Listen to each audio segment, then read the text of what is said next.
ഒന്നും നിസ്സാരമായുള്ളതല്ല.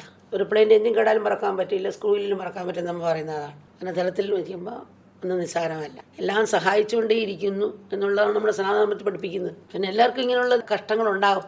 അതിനൊരു നല്ല മാർഗത്തിലൂടെ പോയാൽ സ്വീകരിക്കുന്ന അനുഭവം ഉണ്ടെങ്കിൽ എനിക്ക് രാജാവായി തീരാം.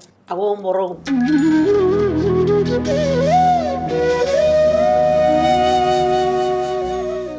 ഒന്നും നിസ്സാരമായുള്ളതല്ല. ഒരു പ്ലെയിൻ്റെ എഞ്ചിൻ കേടാലും മറക്കാൻ പറ്റില്ല, സ്ക്രൂയിലും മറക്കാൻ പറ്റും നമ്മൾ പറയുന്നതാണ്. അങ്ങനെ തലത്തിൽ വയ്ക്കുമ്പോൾ ഒന്നും നിസ്സാരമല്ല. അതുപോലെ ഓരോന്നും ചാണകം കൊണ്ട് നമുക്ക് ഗുണമല്ല, വളമാക്കുന്നു. അപ്പോൾ ചാണകം നിസ്സാരമല്ലല്ലോ. ചെളിയിൽ നിന്നാണ് താമര ഉണ്ടായത്. ചെളിയിലെങ്കിൽ എങ്ങനെ കുടമുണ്ടാക്കും, കുടവിലയിൽ എങ്ങനെ ഭക്ഷണം കഴിക്കും. അങ്ങനെ ഓരോന്ന് ചിന്തിക്കുമ്പോൾ എന്താ നിസ്സാരം. ഒരു ഉപശൂന്യം ഇല്ലാത്തൊരു വസ്തു നീ കൊണ്ടുപോകാമെന്ന് പറയുകയാണ് ഗുരു ശിഷ്യനോട്.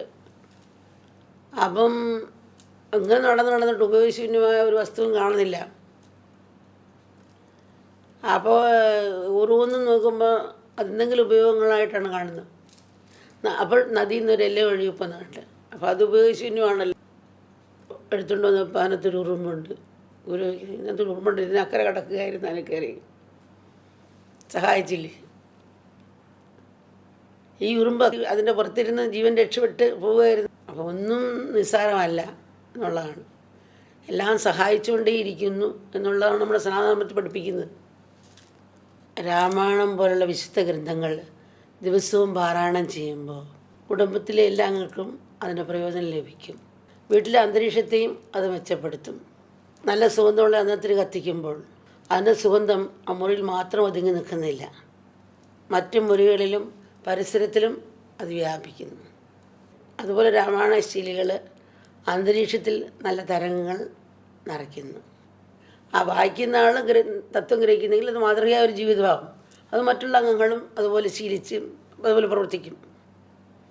അങ്ങനെയുണ്ട്. പക്ഷേ ഇത് കേൾക്കുമ്പോൾ എല്ലാവരും ആ നന്മയിലേക്കും ധർമ്മത്തിലേക്കും തിരിയും. രാമായണത്തിലെ കഥാപാത്രങ്ങൾ എടുത്തു കഴിഞ്ഞാൽ ആ കുടുംബത്തിലെ അംഗങ്ങളെല്ലാം മക്കളെല്ലാം ഒന്നിനൊന്നിന് പരസ്പരം വിനയത്തിൻ്റെയും സ്നേഹത്തിൻ്റെയും ധർമ്മത്തിൻ്റെയും രീതിയിൽ പോയതുകൊണ്ടാണ് ആ വിജയം കൈവരിക്കാൻ നടന്നത്. രാജ്യവും ധർമ്മത്തിൽ കൂടെ വന്നു, ധർമ്മികളെ നശിപ്പിച്ചു, അത് വിജയമായി മാറിയത്. പിന്നെ എല്ലാവർക്കും ഇങ്ങനെയുള്ള കഷ്ടങ്ങളുണ്ടാകും.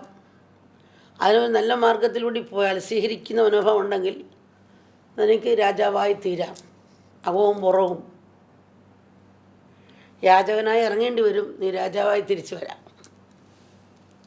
അങ്ങനെ സ്വീകരിക്കാനുള്ള മനസ്സുണ്ടെങ്കിൽ. ഭയക്കേണ്ട ഒരു കാര്യം, ജീവിച്ചിരിക്കവേ തൻ്റെ ജീവിതകാലം മുഴുക്ക മറ്റുള്ളവരെ ദുഃഖിപ്പിക്കുന്ന ഒരു അന്തരീക്ഷത്തിലാണ് കുഞ്ഞുങ്ങളുടെ നീക്കങ്ങൾ.